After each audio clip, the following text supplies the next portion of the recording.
وجاء السحرة فرعون قالوا إن لنا لأجرا إن كنا نحن الغالبين قال نعم إنكم لمن المقربين قالوا يا موسى إما أن تلقي وإما أن نكون نحن الملقين قال ألقوا فلما ألقوا سحروا أعين الناس واسترهبوهم وجاءوا بسحر عظيم وأوحينا إلى موسى أن ألق عصاك فإذا هي تلقف ما يأفكون فوقع الحق وبطل ما كانوا يعملون فغلبوا هنالك وانقلبوا صاغرين وألقي السحرة ساجدين قالوا آمنا برب العالمين رب موسى وهارون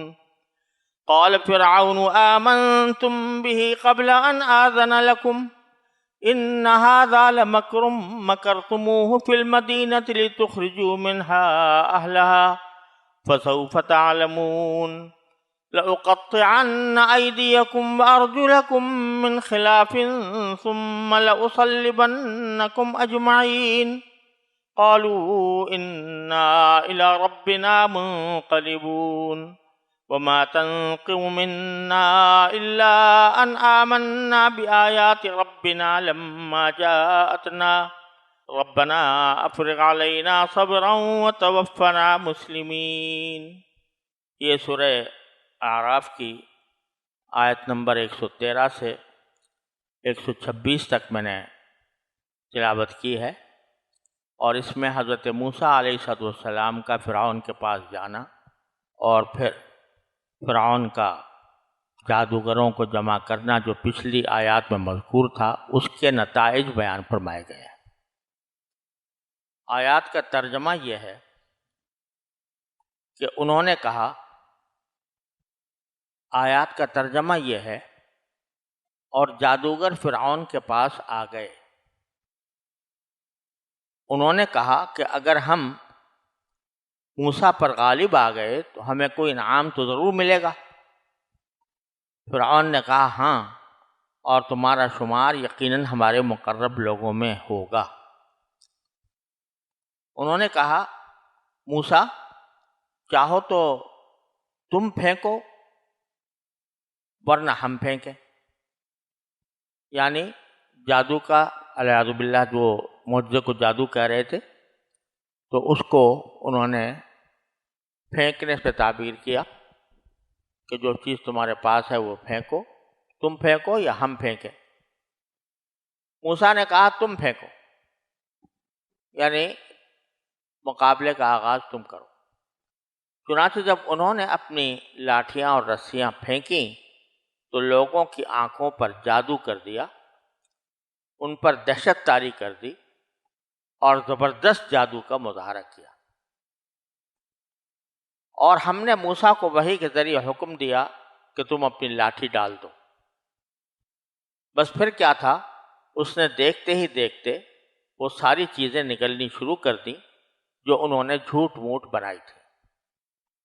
اس طرح حق کھل کر سامنے آ گیا اور ان کا بنا بنایا کام ملیا میٹ ہو گیا۔ اس موقع پر وہ مغلوب ہوئے اور شدید سبکی کی حالت میں مقابلے سے پلٹ کر آ گئے، اور اس واقعے نے سارے جادوگروں کو بے ساختہ سجدے میں گرا دیا۔ وہ پکار اٹھے کہ ہم اس رب العالمین پر ایمان لے آئے جو موسیٰ اور ہارون کا پروردگار ہے۔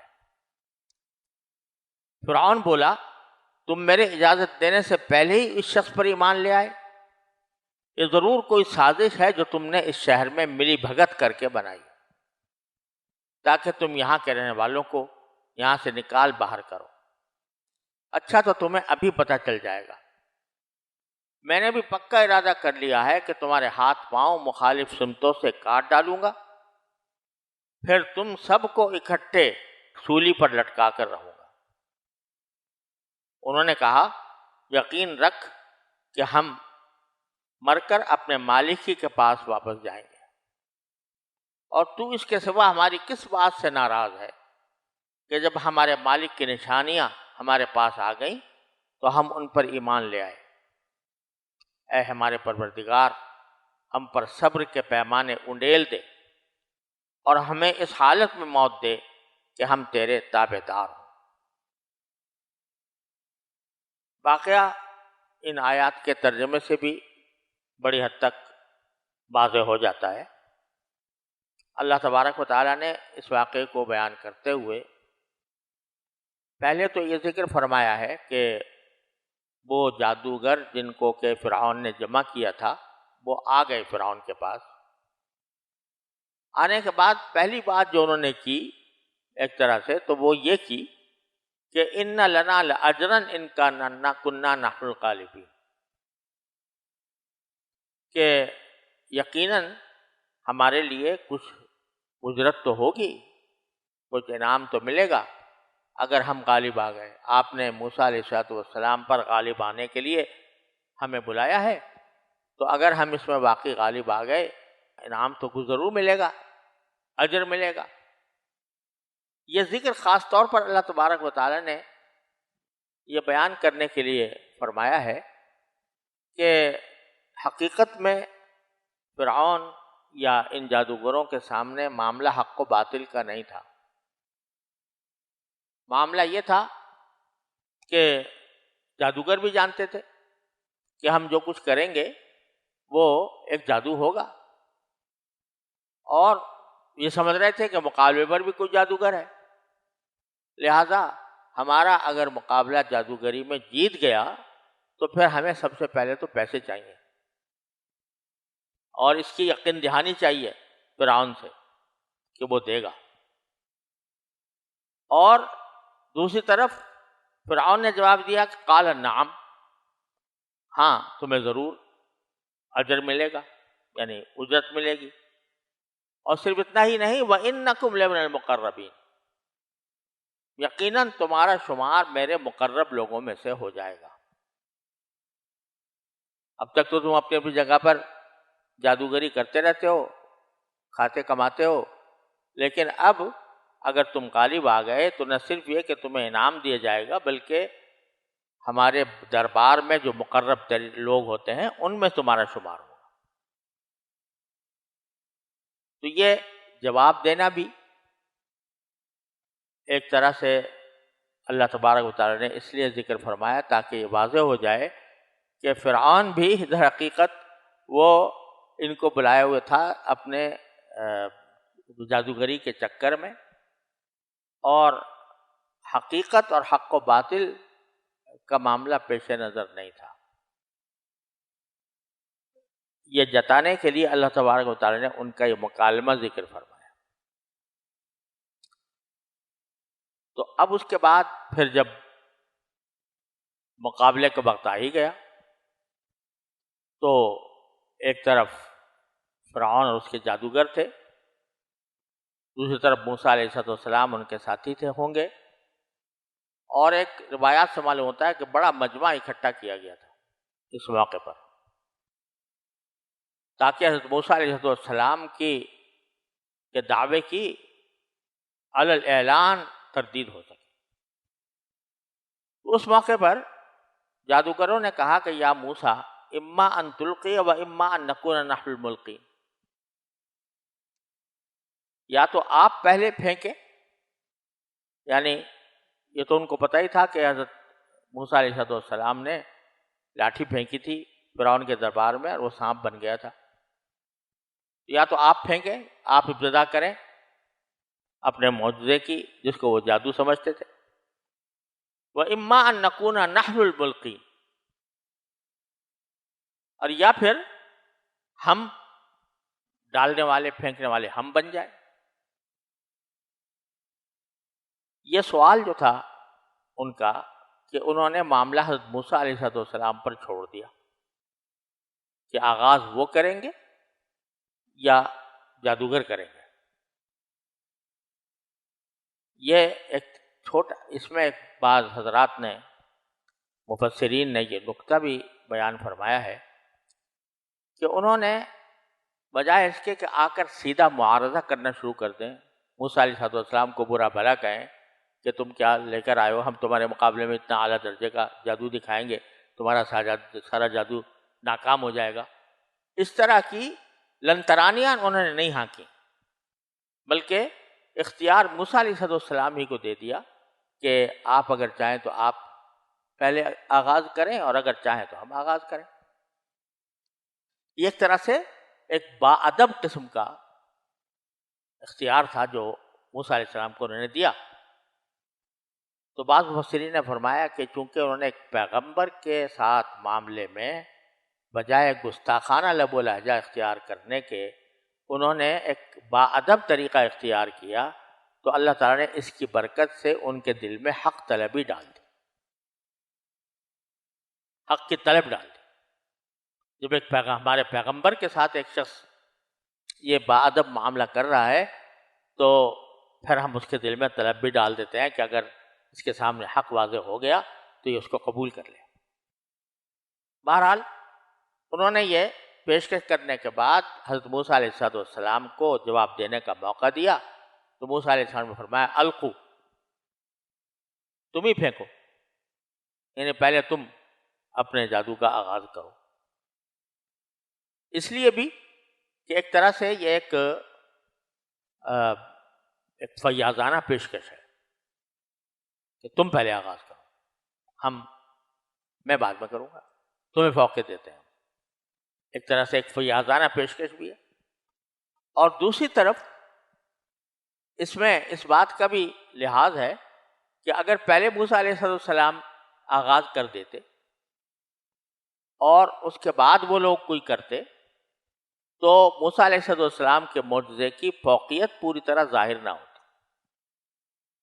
زیادہ زیادہ یہ ہوتا کہ موسیٰ علیہ السلام کا جو اژدہا ہے وہ زیادہ بڑا ہو جاتا، ان کے چھوٹے ہو جاتے. لیکن جب انہوں نے آغاز کیا تو موسیٰ علیہ السلام کا اللہ تعالیٰ نے معجزہ اس طرح ظاہر فرمایا کہ نہ صرف یہ کہ وہ ظاہر ہوا بلکہ ان کی پھینکی ہوئی ساری چیزوں کو وہ کھا کر ختم کر گیا. اس لیے پہلے انہوں نے کہا کہ تم ڈالو. فلما القوا، جب انہوں نے اپنی چیزیں پھینکی، القوا کا یہاں مفعول ذکر نہیں ہے، دوسری جگہ قرآن کریم میں آیا حبالہم بعصیہم، کچھ رسیاں لے کر آئے تھے، کچھ لاٹھیاں لے کر آئے تھے. وہ رسیاں اور لاٹھیاں پھینکی انہوں نے، اور قرآن کریم سے معلوم ہوتا ہے ایک آدمی نے نہیں پھینکی بلکہ جادوگروں کے مجمع نے، ہر ایک جادوگر نے اپنی لاٹھی اپنی رسی پھینکی.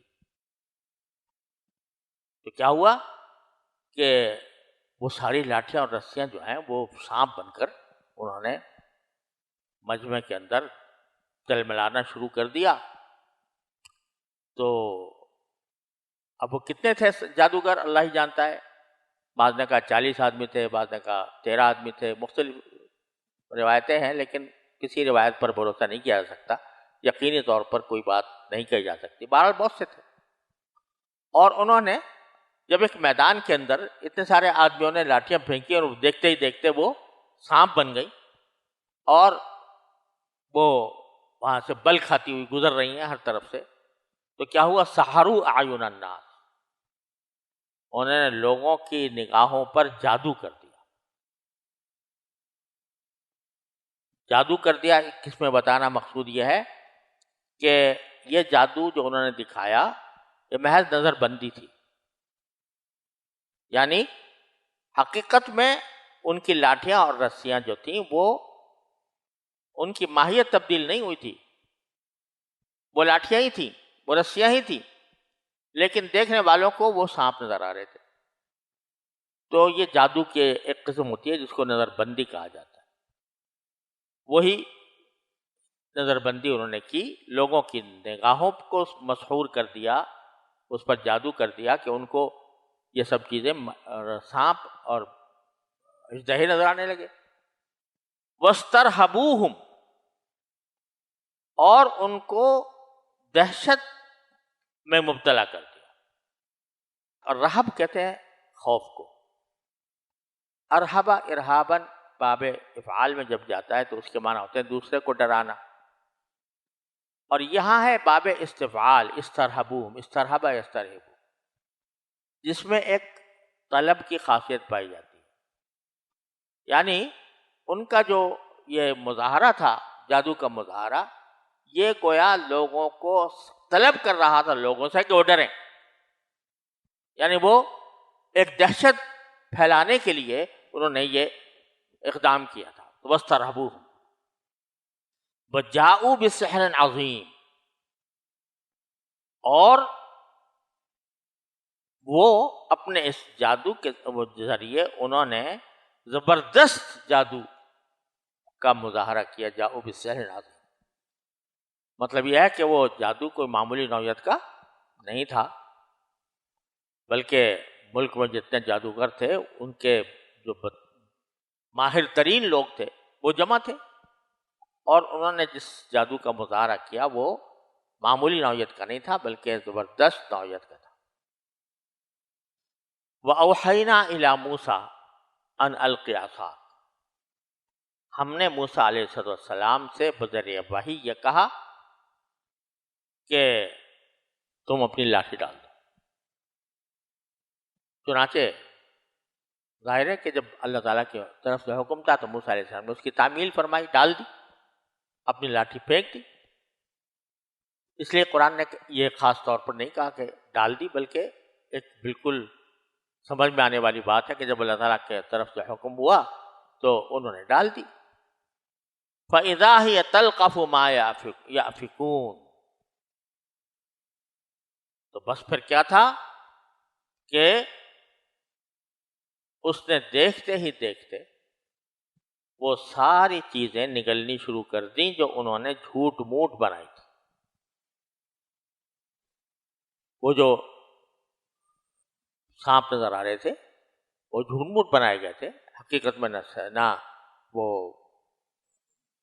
سانپ تھے، حقیقت میں وہ لاٹھیاں تھیں یا رسیاں تھیں.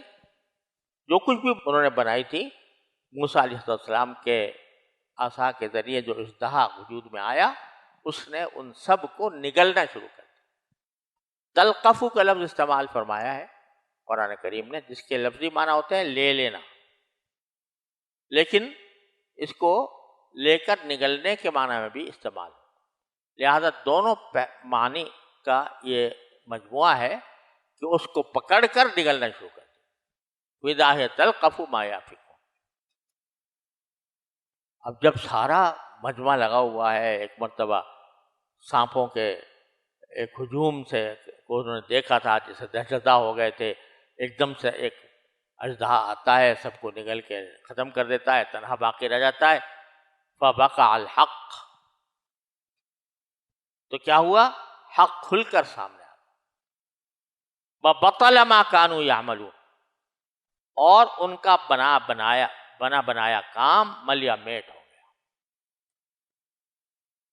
جو کچھ وہ کر رہے تھے، جو کچھ بنا کر لائے رہے تھے، وہ سب باطل ہو گیا یا ملیا میٹ ہو گیا. فَغُلِبُوا هُنَالِكَ، تو اس موقع پر وہ مغلوب ہو گئے، جادوگر مغلوب ہو گئے، اور وَانْقَلَبُوا صَاغِرِينَ، اور وَانْقَلَبُوا کیا معنی؟ لوٹ آئے، واپس آ گئے. کائے سے واپس آ گئے؟ مقابلے سے، مقابلے کے لیے آئے تھے، لیکن جب دیکھا کہ یہ سارا معاملہ ملیا میٹ ہو گیا تو وہ لوٹ آئے صاغرین، شدید سبکی کی حالت میں. اور پتہ چل گیا کہ حقیقت کیا تھی. اس کا نتیجہ کیا ہوا؟ القی السحرۃ ساجدین،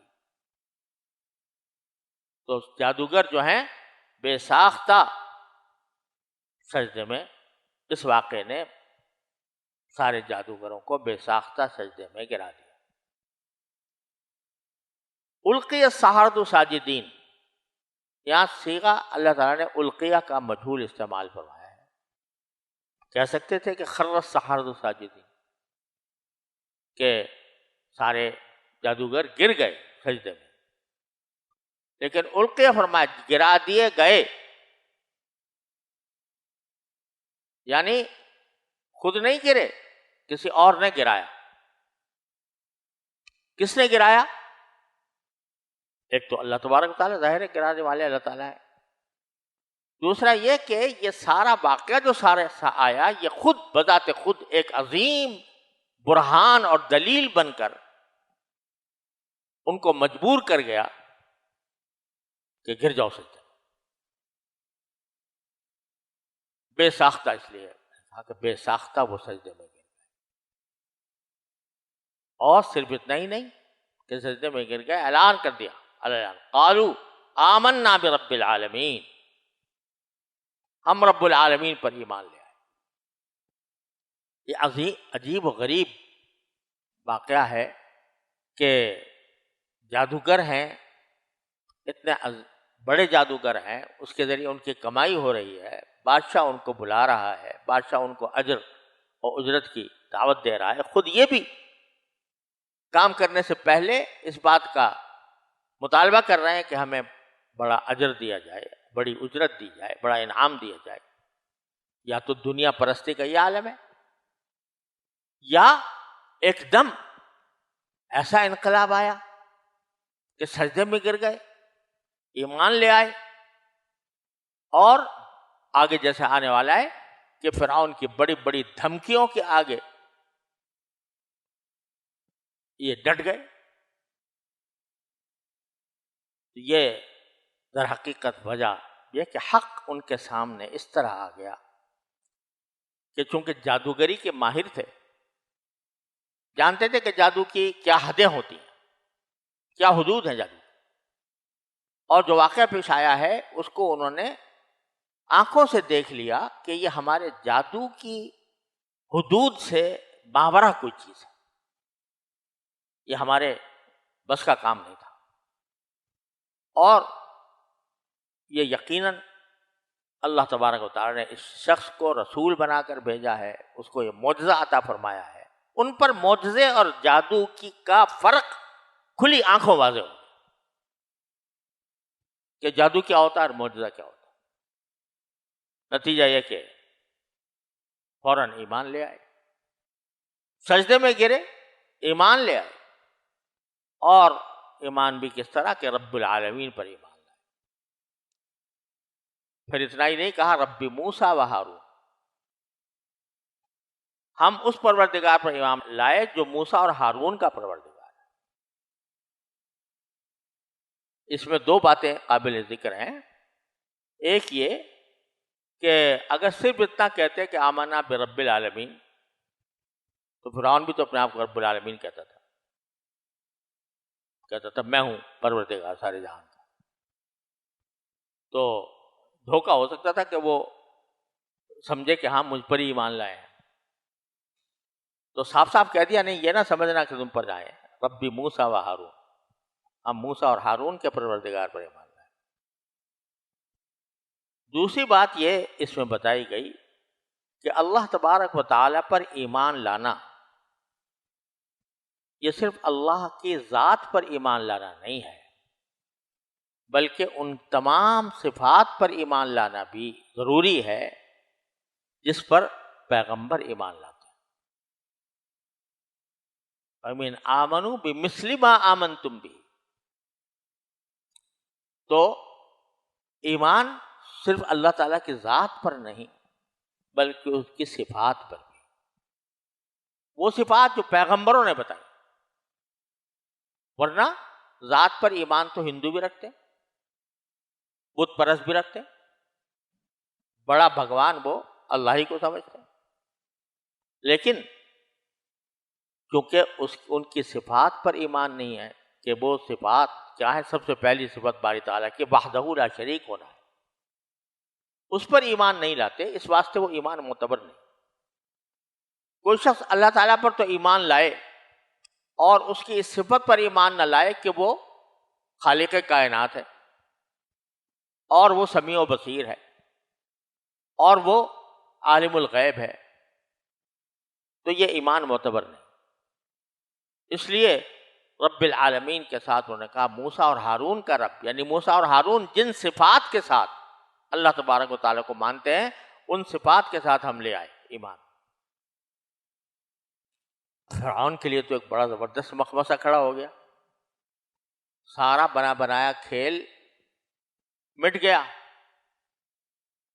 ظاہر بات ہے کہ ایسے موقع پر اگرچہ بعض روایات میں سے مبالغہ بھی بہت آیا ہے اس قسم میں، لیکن اتنی بات تو کم از کم بدیہی طور پر واضح ہے کہ ایک کھلا مقابلہ ہوا ہے، مجمع میں لوگ موجود ہیں اور ایک زبردست جادو کا مظاہرہ کیا گیا ہے۔ اس جادو کا توڑ موسیٰ علیہ السلام نے پیش کیا ہے، ایسا توڑ پیش کیا ہے کہ خود جادوگر سجدے میں گر گئے، ایمان لے آئے۔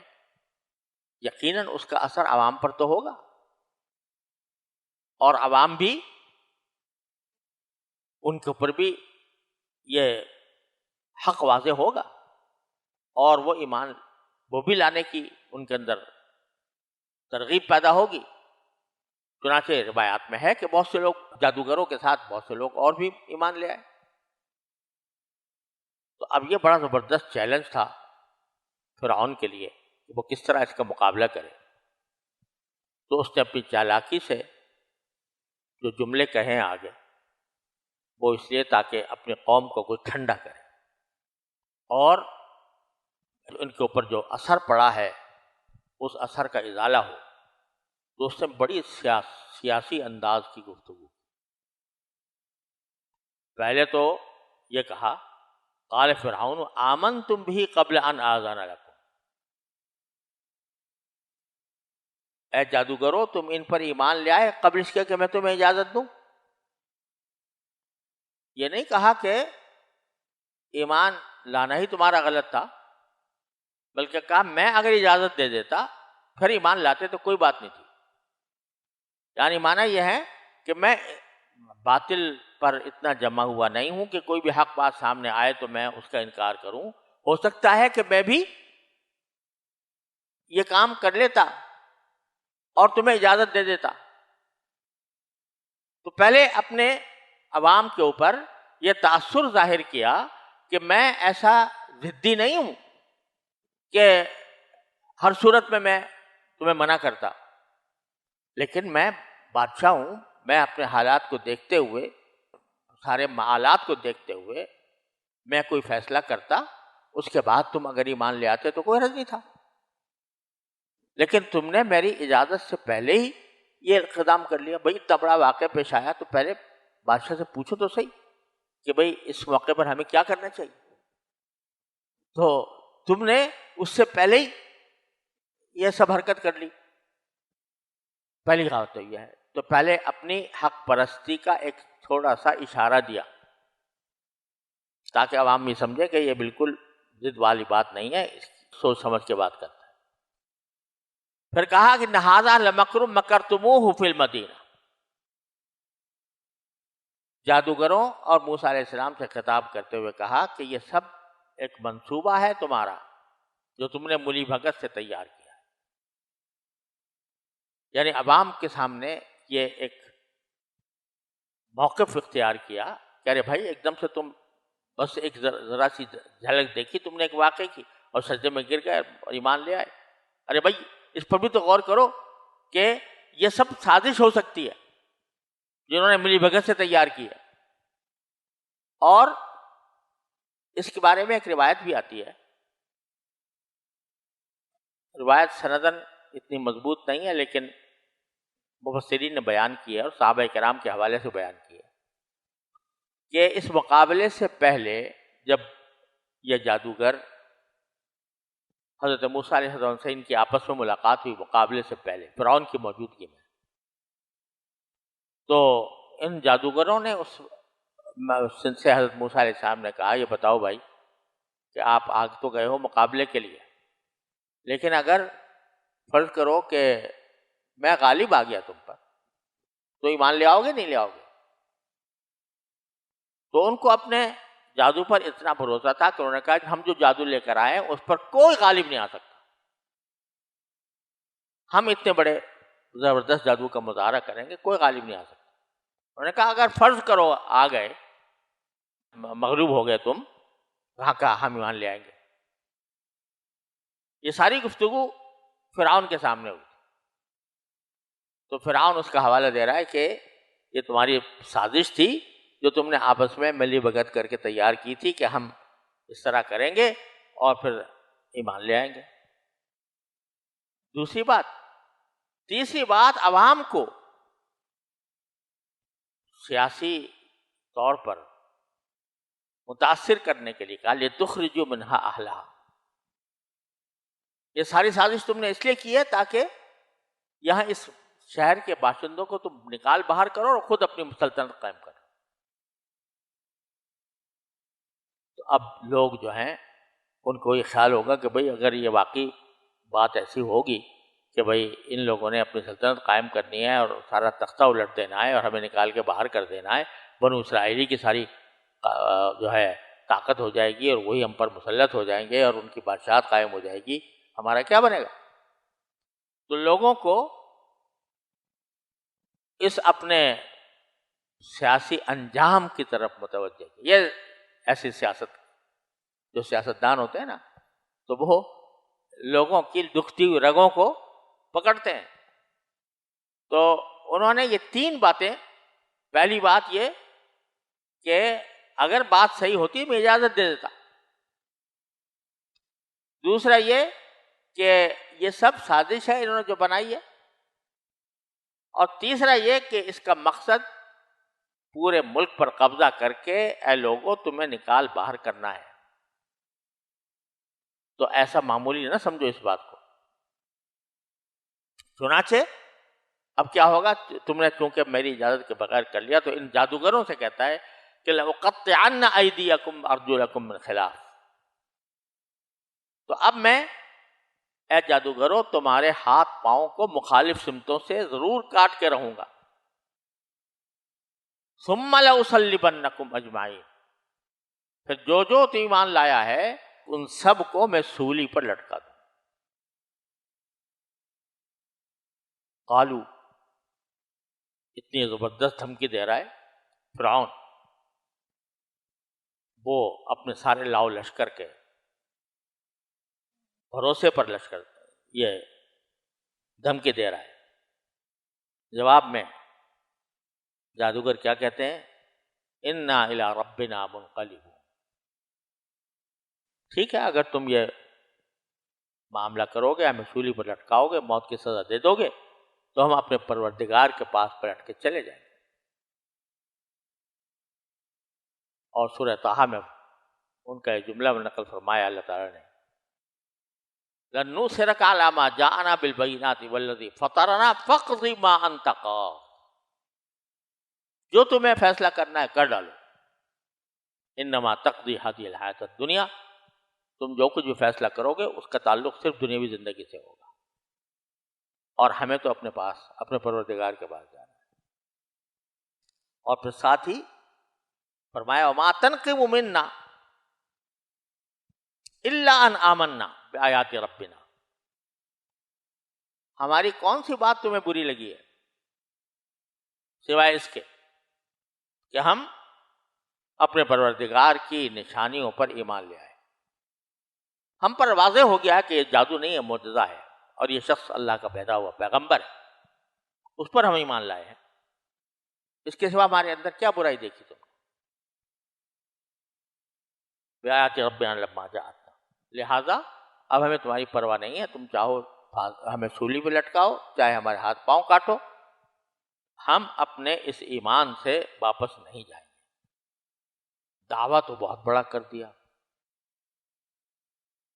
کہ چاہے کچھ بھی ہو جائے، ہمارے ہاتھ پاؤں کٹ جائیں، ہمیں سولی پر لٹکا دیا جائے، موت کے گھاٹ اتار دیا جائے، مگر ہم نہیں لوٹ سکتے، اس ایمان سے نہیں لوٹ سکتے.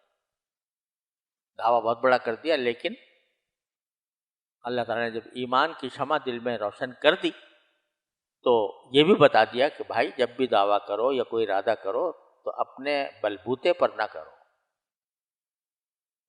اپنی قوت بازو پر بھروسہ کر کے نہ کرو، بلکہ اللہ تعالیٰ کی طرف رجوع کرو. چنانچہ ساتھ فرمایا ربنا افرغ علینا صبرا وتوفنا مسلمین. دعا فوراً، دعویٰ لوگوں کے سامنے اور دعا اپنے اللہ سے. اے پروردگار، ہمارے پروردگار افرغ علینا صبرا، ہم پر صبر کے پیمانے اڈیل دیجیے. عجیب لفظ ہے افراغ. انزل علینا، انزل بھی کہہ سکتے تھے کہ ہمیں پر صبر اتار دیجیے، ہمیں آتنا صبرن بھی کہہ سکتے تھے، لیکن افرغ علینا صبر، انڈیل دیجیے.